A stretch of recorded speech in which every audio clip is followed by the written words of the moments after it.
saying the original autopsy could be wrong and Wood may not have died in an accident. Sources tell CBS News the review of the 1981 coroner's report raises questions about every major finding that led investigators to originally conclude Natalie Wood's death was an accident. Welcome to Not My Reality. We're going to take a look at an old case that has seemed to get some new attention in the last decade or so. So let's take a closer look at the mysterious drowning of Natalie Wood. We all know the joke. What kind of wood doesn't float? Natalie Wood. Yep. Look, grow up, all right? Natalie Wood, one of Hollywood's most beloved actresses, met a tragic end in 1981 when her body was found floating face down in the Pacific Ocean near Catalina Island.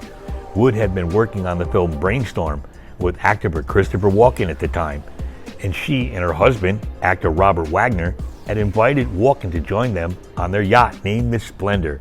However, according to the boat's captain, Dennis Davern, tensions rose between Wood and Wagner, with the former becoming infatuated with Walken during the trip. Was there something going on between Walken and Wood? Maybe something occurred on the movie set? What was Wagner? What was he so uptight about? I don't know, maybe he was interested in Walken himself. It's a parody. If you don't have a sense of humor, go.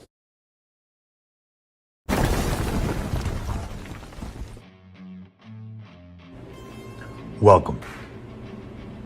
Is this my reality? Is this your reality?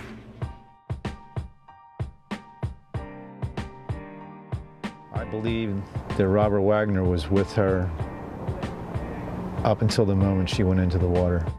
Davern said there was arguing on the yacht, a fight between Wagner and fellow actor Christopher Walken in which a bottle was thrown. Key to his account is that after Wood went to bed, a loud argument and sounds of an apparent struggle could be heard from her cabin. The official story is, on the evening of November 28th, Wood and Walken went ashore to drink at a local bar, with Wood appearing intoxicated and stumbling out of the restaurant after not eating much of her dinner. The two returned to the yacht later that night, and witnesses from a nearby boat claimed to have heard a woman scream for help around midnight. According to Wagner, he and Walken had a non-violent argument that night, and Wood, he had gone to bed. However, Wagner, of course, he didn't realize she was missing until he went to kiss her goodnight around 1:30 a.m. Wood's body was found 6 hours later about a mile away from the yacht, wearing only a flannel nightgown, blue socks, and a red down jacket. The cause of her death was ruled accidental drowning and hypothermia by the Los Angeles County coroner, Thomas Noguchi. However, Wood's sister, Lana, expressed doubts about the ruling, alleging that Wood could not swim and was terrified of the water all her life, and that she would have never left the yacht on her own. Her sister Lana believes there's one person to blame for the West Side Story actress's death: Natalie's husband, Robert Wagner. Davern also says Robert Wagner waited hours after Wood went missing before calling for help. I don't believe it was premeditated, Lana, 75, told the Post newspaper. Quote, but that doesn't mean I don't think he did it. Of course he did it. At first, Lana didn't believe it. Then she turned on the TV. According to the breaking news, Natalie had disappeared from the yacht during the night, supposedly taking a dinghy to, her husband would later say, quote, party hop. That means you go from boat to boat, drinking and drinking. You know, a woman who was deathly afraid of the water. Her body was found floating in the water the next morning in a nightgown, socks, and a down jacket. Does that sound like something you would go party hop with? None of the things that Wagner, Walker, or the yacht skipper said, or that the police said at the time, rang true to me, Wood told the Post from her home in Los Angeles.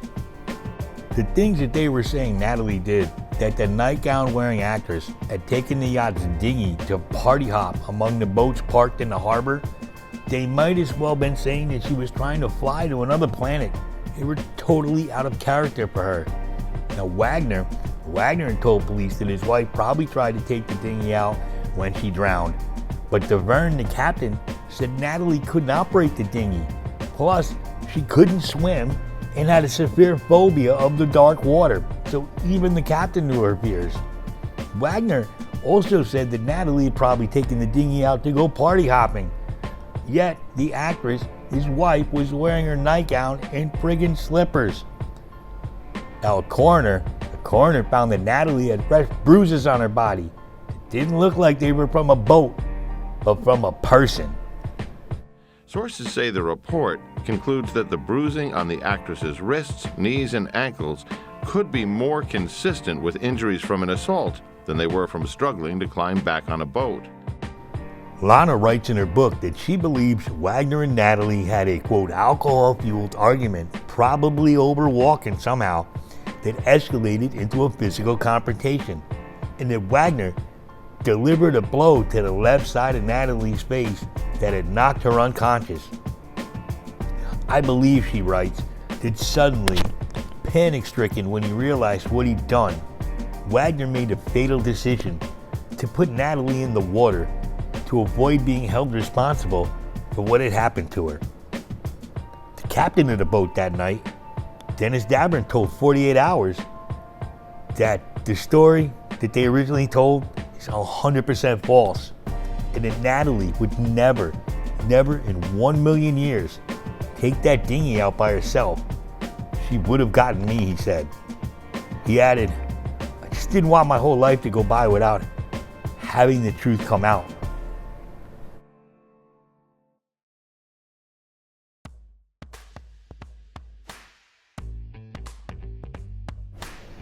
Did actress Natalie Wood decide to hop in a dinghy drunk, ready to boat hop, even though she was deathly afraid of the water, especially at night?